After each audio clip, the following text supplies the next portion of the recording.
আজকের আলোচনা একটু অন্যরকম। আমরা কথা বলবো এমন একটা বিষয় নিয়ে যা আমাদের সবার মধ্যেই কম বেশি আছে। হুম। কিন্তু আশ্চর্যের ব্যাপার হলো এটাই প্রায়শই আমাদের সাফল্যের পথে সবচেয়ে বড় বাধা হয়ে দাঁড়ায়। ঠিক। সেটা হলো অহং বা ইগো।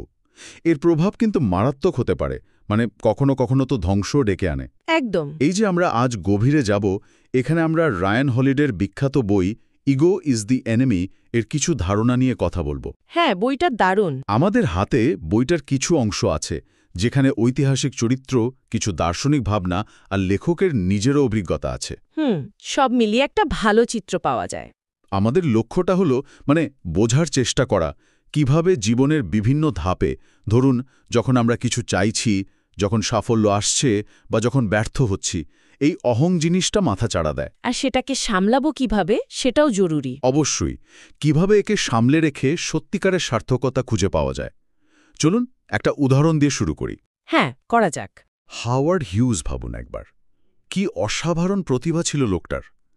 উড়োজাহাজ তৈরি, সিনেমা বানানো, ব্যবসা, সব কিছুতেই ছিলেন একদম প্রথম সারিতে। সত্যি তাই। কিন্তু সেই আকাশ ছোঁয়া প্রতিভা আর সাফল্য শেষ পর্যন্ত কোথায় গিয়ে দাঁড়ালো?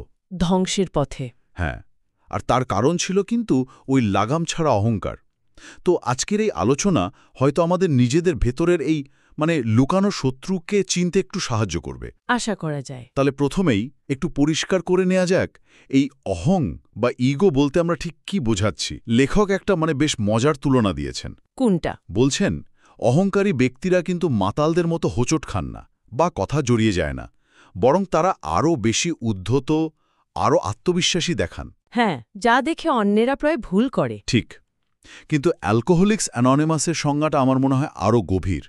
তারা বলছে অহং হল সচেতন বিচ্ছিন্নতা। Conscious detachment. হ্যাঁ, এই কথাটা খুব গুরুত্বপূর্ণ। মানে একটু বুঝিয়ে বলবেন? দেখুন, এই সচেতন বিচ্ছিন্নতা মানে হল অহং আসলে একটা দেওয়াল তৈরি করে দেয় নিজের চারপাশে। একটা পদৃশ্য দেওয়াল। একদম।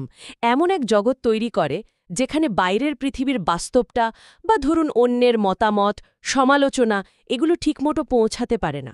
নিজেকে বাস্তব থেকে আলাদা করে ফেলা আর কি। ঠিক তাই। পদার্থবিদ রিচার্ড ফাইনম্যানের কথাটা এখানে খুব খাটে।